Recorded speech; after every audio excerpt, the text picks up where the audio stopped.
Assalamualaikum warahmatullahi wabarakatuh. Berjumpa lagi bersama saya di channel By Airbrush Lur. Gimana kabarnya? Tentunya dulu selalu jaga kesehatan dan jangan selalu jaga image. Oke Lur, ini adalah video terusan dari yang kemarin sesi epoxy correction.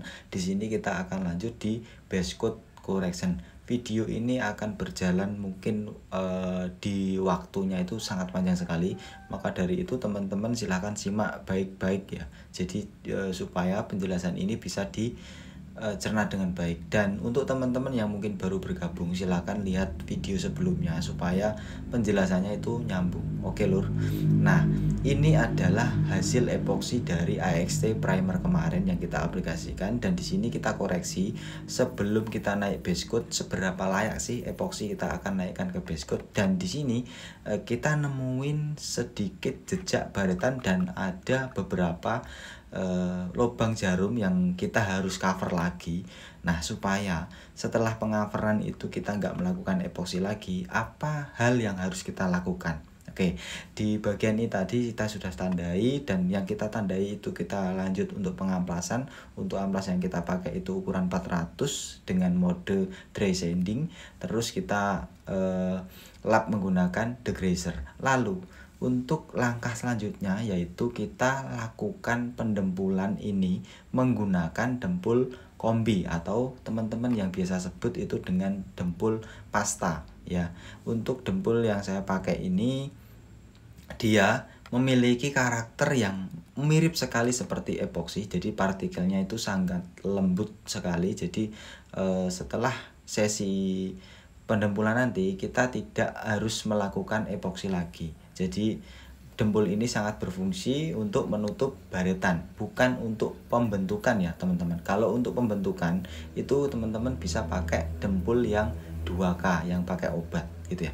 Dan untuk menutup pori-pori atau penutup baretan-baretan kecil itu bisa melakukan pendempulan menggunakan dempul kombi seperti ini. Oke, setelah kita dempul selesai, kita lakukan get coat. Nah, jadi untuk get coatnya itu kita pakai cat enamel atau cat curah yang kita semprotkan secara tipis. Di sesi ini saya minta maaf banget teman-teman, ternyata setelah saya ngamplas di sesi pertama itu, pas waktu saya ngamplas di dempulnya itu menggunakan ukuran 400 dan menggunakan sanding block, itu ternyata saya nggak record untuk kameranya. Jadi ternyata pas saya lihat, ternyata kok belum saya pencet ini kameranya. Tapi nggak apa-apa, tetap saya jelaskan dengan detail. Jadi untuk pengamplasan pertama, untuk pengikisan dempul itu saya menggunakan ukuran 400 khusus di bagian dempul. Terus di bagian keseluruhan nanti kita amplas tetap pakai 400 untuk melihat atau mengikis pertama. Jadi jerukan dari hasil epoxy itu kelihatan. Nah, setelah itu nanti kita balas lagi menggunakan 600, terus terakhir kita balas lagi menggunakan 800. Kenapa lebih asik ketika kita ngamplas menggunakan get coat ya. Jadi ketika kita menggunakan get coat itu kita bisa melihat seberapa sih daya kikis dari amplas itu, dan saat kapan kita akan berpindah untuk sesi gridnya. Jadi ada pembatasan ya di sesi itu. Pengamplasan itu nggak asal ngamplas, tapi ada yang kasih rambu-rambu.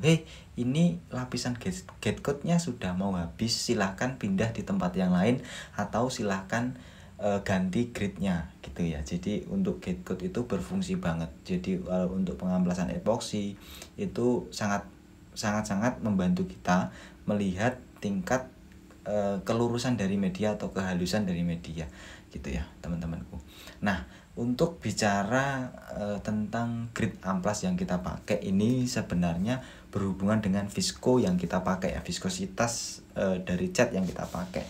Jadi kalau teman-teman menggunakan, kalau teman-teman menggunakan spray gun yang kecil, otomatis teman-teman akan menggunakan viskositas yang relatif cukup rendah. Jadi untuk viskositas mungkin teman-teman bisa main di angka 12 detik ataupun di bawahnya. Dan itu dengan catatan dari grid amplas yang sudah benar-benar dipastikan sesi pengamplasan itu sudah benar-benar rapi dan minim sekali baretan. Itu karena cat yang akan diaplikasikan terlalu encer, karena di visco yang 12 detik itu biasanya catnya encer banget. Jadi teman-teman harus memastikan bahwasanya media itu benar-benar sudah perfect dan sudah rapi halus ya. Jangan sampai teman-teman salah nih memilih grid amplas yang kasar tapi catnya encer, pas diaplikasikan duh mas kok baretan amplasnya masih sisa ya, karena teman-teman tidak memperhatikan di situ. Karena di sini tadi kita pakai stop di ukuran 800 karena kita pengen ambil grid dan juga halusnya.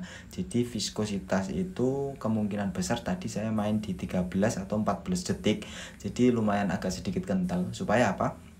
Daya tutup dari cat sendiri itu akan lebih cepat ya untuk menutupi sisa kedalaman daripada baretan amplas yang kita buat tadi di ukuran 800. Dan itu toleransi jangan terlalu dalam ya untuk baretan amplasnya, tapi kalau terlalu dalam juga akan sangat tidak memudahkan untuk sesi pengecetan. Jadi untuk bicara visko kemungkinan besar kita nggak bisa sedetail kalau kita sudah punya alat, mungkin kita bisa bicara detail dan nanti kita akan praktekkan.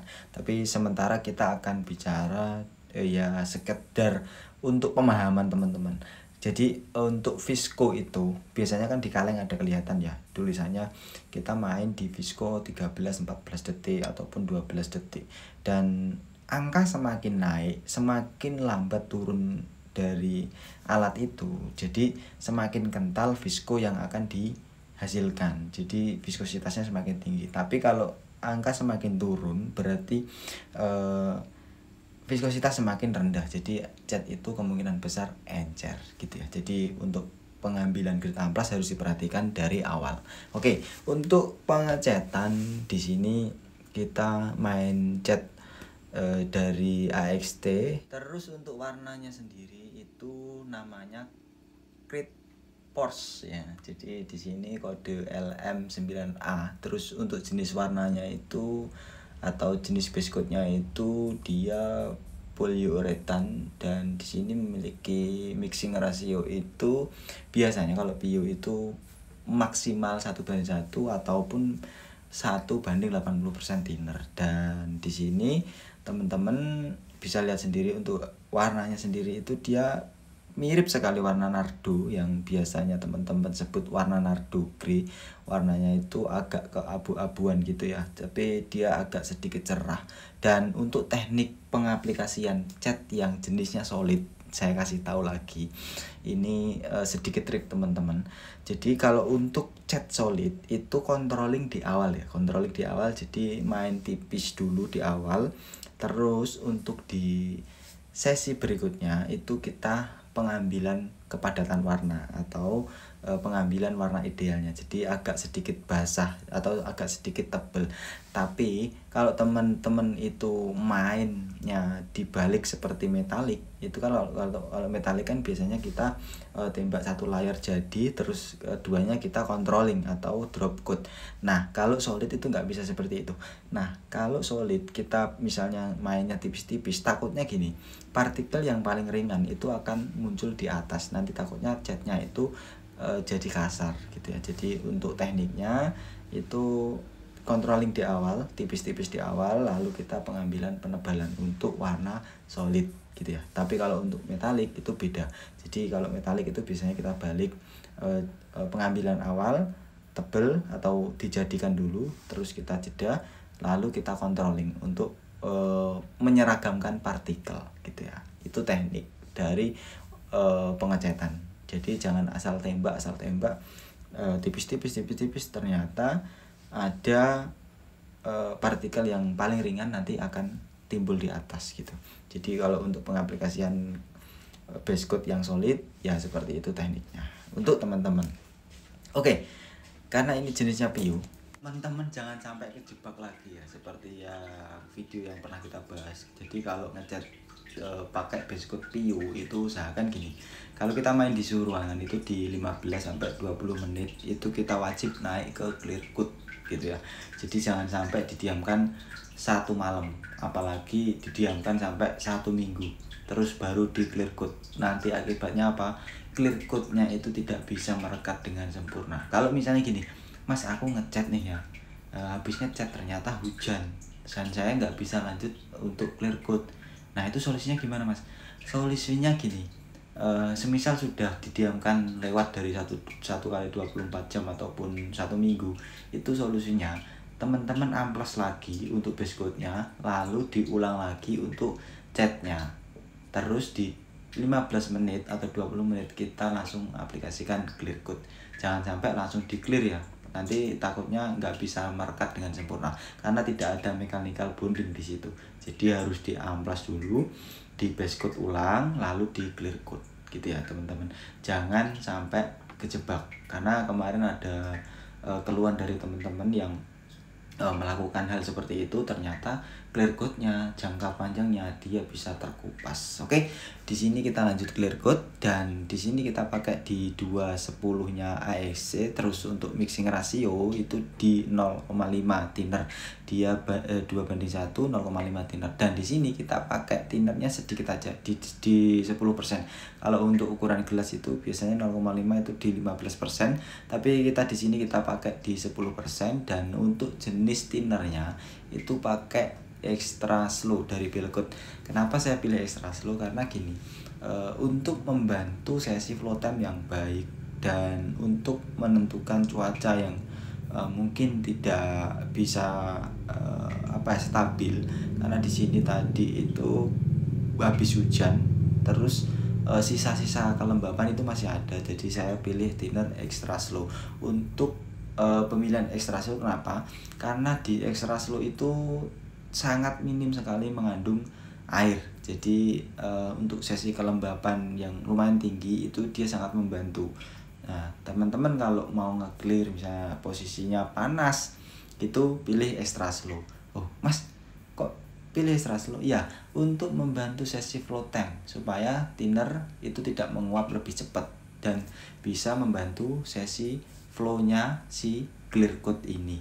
Jadi clear code itu bisa ngeflow gitu ya. Terus untuk kalau misalnya cuaca dingin mas, kita pakai extra slow. Loh, kok extra slow lagi mas? Jadi cari thinner yang memang benar-benar minim kandungan air, karena di sesi pengekliran yang mungkin cuacanya lembab atau dingin itu sangat rawan sekali air ya, air naik atau ngembun. Nanti kalau teman-teman paksa pakai thinner yang fast ataupun thinner HG biasa, itu biasanya nanti bisa timbul embun ya. Kalau di warna-warna kayak gini mungkin nggak kelihatan, tapi kalau coba teman-teman warna hitam, itu biasanya kalau thinnernya kebanyakan ataupun thinnernya tidak sesuai, atau thinnernya itu jenis fast yang mengandung sedikit banyak air, itu nanti akan kelihatan kayak pelangi. Itu kalau di warna hitam kelihatan banget, tapi kalau warna kayak gini mungkin dia nggak terlalu kelihatan ya.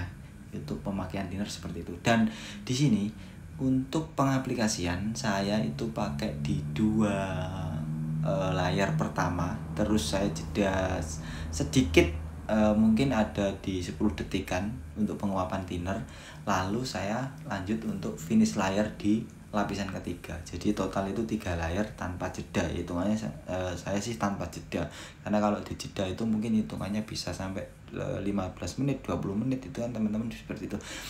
Kenapa mas kok nggak dijeda? Jadi alasan pertama saya nggak jeda itu tempat saya itu belum terlalu bersih, steril dari kotoran. Kalau saya jeda terlalu lama, nanti gini takutnya saya tembak 2 kali nih ya, terus saya jeda misalnya 15 menit atau 20 menit. Nah di sesi jeda itu biasanya kotoran itu sudah keburu nempel. Nanti kita akan tembak terakhir atau tembak untuk finish layer atau pengambilan thickness ataupun pengambilan glossy atau wet looknya, itu nanti kotoran itu keburu ketanam di lapisan terakhir. Jadi perbaikannya lebih akan susah. Jadi di sini saya usahakan untuk pengaplikasiannya itu when visit application, jadi 1 kali lewat gitu aja. Nah untuk alasan kedua, kalau saya main jeda, penguapan thinner akan jalan terus di atas pine cup atau tabung itu. Jadi untuk misalnya gini, saya tembak 2 lapis ya, terus saya jeda misalnya 20 menit. Nah selama clear coat sama thinner di atas pine cup atau di atas tabung itu dia akan jalan terus untuk penguapannya. Nanti untuk di pengaplikasian kedua pasti penguapan akan lebih cepat dan nanti hasilnya pasti tembakannya akan relatif cukup kering. Jadi nanti karakter pertama itu akan beda di karakter kedua gitu ya. Kalau teman-teman misalnya aku pengen jeda mas, nggak apa-apa, nggak jadi masalah, is oke. Tapi gini, usahakan mixing rasio clear coat sama thinner itu dipaskan. Nah nanti kalau untuk di sesi kedua itu bisa teman-teman buat lagi untuk nembak di sesi kedua dengan campuran yang sama ya. Jadi ukuran yang sama, jangan dirubah gitu ya. Jadi itu alasan keduanya seperti itu. Jadi nggak ada istilah jeda kalau saya takutnya nanti ribet jadinya kalau kebanyakan saya jeda. Oke. Terus untuk alasan kedua, biasanya kalau kita kelamaan jeda itu terus kita tembak lagi, itu biasanya akan timbul popping gitu ya, karena penguapan terlalu cepat gitu untuk teman-teman. Nah di sini kita sekalian ingin mencoba seberapa sih karakter dari AXT 210 ini. Ternyata di MS 210 ini dia itu kalau saya rasa ini jujur ya, kalau saya rasa ini beda dari MS yang mungkin pernah saya coba di 21. Jadi karakternya ini untuk responnya itu lumayan cepat, seperti mirip-mirip dengan HS. Mirip ya, bukan persis atau sama, tapi mirip, dengan didukung dengan thinner yang extra slow, yang penguapannya sedikit lambat. Itu ini clear sangat, untuk aku sendiri pribadi ini enak banget kalau diaplikasikan menurutku, dan nggak rewel. Untuk overspray juga akan sedikit kurang karena thinner kita pakai yang extra slow gitu ya. Dan teman-teman yang kemarin tanya, mas di Belcoat itu ada ngeluarin extra slow tapi kok kalengnya sama kayak yang slow dray ya, hanya ditambah stiker ya, itu apakah bener-bener extra slow atau cuman akal-akalan marketing? Enggak ya, gini teman-teman, saya kemarin sempat berbincang dengan salah satu tim itu. Saya tanya, benar-benar tanya ya, ini real karena banyak sekali pertanyaan. Jadi gini, kita ataupun Belcoat itu sedang melihat pasar. Untuk melihat pasar itu dia nggak langsung bikin kemasan gitu ya. Jadi dilihat pasar dulu, kalau memang pasar sangat membutuhkan untuk di sesi extra slow ya yes, nanti kita atau Belcoat akan memberikan kemasan yang memang benar-benar untuk kemasan extra slow gitu ya. Jadi yang diisi di kaleng ini ya memang thinner extra slow, bukan hanya stikernya aja itu teman-teman. Ini hanya untuk jawaban saja. Kalau untuk detail ke dapurnya saya nggak berwenang karena saya bukan siapa-siapa di situ, dan di sini saya cuman ingin kasih referensi aja untuk teman-teman seberapa sih karakter dari MS 2010 ini seperti apa. Jadi untuk di 3 layer yang saya aplikasikan di 10% thinner clear coat ini, namanya juga MS ya. Dia MS itu biasanya karakternya cepat banget nata atau cepat banget dia mencari jalannya. Jadi beda dengan HS. Kalau HS kan biasanya teman-teman takut meler lah, takut popping lah kayak gitu. Kalau MS ini saya rasa saya tembak di 3 layer tanpa jeda, aman-aman aja, nggak jadi masalah gitu. Nanti next lah kita akan coba yang HS nya, karena di sini saya juga butuh istilahnya menjawab pertanyaan teman-teman. Kalau saya nggak coba ya saya nggak mungkin bisa menjawab gitu. Jadi bukan masalah saya harus pakai ini pakai itu, enggak. Jadi saya coba semua supaya apa, karena teman-teman itu kan nggak semua ya orang, misalnya 1.000 atau 4.000 orang nonton itu clear coatnya nggak sama semua. Jadi harus saya coba dulu, saya pahami karakternya, baru saya bisa jawab gitu. Ini tujuannya untuk teman-teman. Saya pakai seperti ini tuh tujuannya untuk teman-teman supaya saya bisa jawab ketika ada pertanyaan. Oke. Untuk sesi clear coat sudah kering ya, ini sudah selesai. Dan untuk untuk tampilan yang dihasilkan dari MS210 dari AXT itu seperti ini, dan untuk warna yang dihasilkan juga seperti ini. Untuk warna sendiri itu dia lebih ke nardo grey, cuma dia agak cerah. Dan untuk glass finish yang didapatkan, teman-teman bisa lihat sendiri di warna abu-abu dia masih bisa nonjolin wet looknya ataupun glass finishnya. Terus untuk thickness dari 3 layer yang saya aplikasikan itu, ini umurnya kurang lebih itu 3 harian saya baru bisa review, dan ini real ya, belum diapa-apain, belum dipoles, belum di koreksi ya, jadi kita real. Jadi ini hasil dari tembakan kemarin. Nah, untuk hasilnya seperti ini. Jadi bukan hasil polesan, ini hasil murni dari tembakan. Untuk flow-nya juga dapat. Jadi di thinner 10%, tapi thinner yang extra slow, flow time-nya dia dapat. Terus untuk drop kinclong nggak terlalu banyak sih, menurutku nggak terlalu banyak, karena bisa dilihat sendiri kok dari glass finish-nya, pantulan mirror effect-nya itu kelihatan banget gitu ya. Dan ini menurutku di umur 3 hari ditekan kuku itu sudah nggak bekas ya teman-teman. Oke, jadi untuk informasinya seperti itu aja untuk tentang alat visco. Nanti kita akan bahas next kalau saya punya alatnya. Jadi kalau untuk sekarang mungkin kita bicara sedikit wawasan untuk teman-teman. Oke, saya pamit undur diri. Terima kasih, jaga selalu kesehatan, jangan jaga imet. Jadi teman-temanku semua, thank you for watching. Wassalamualaikum warahmatullahi wabarakatuh.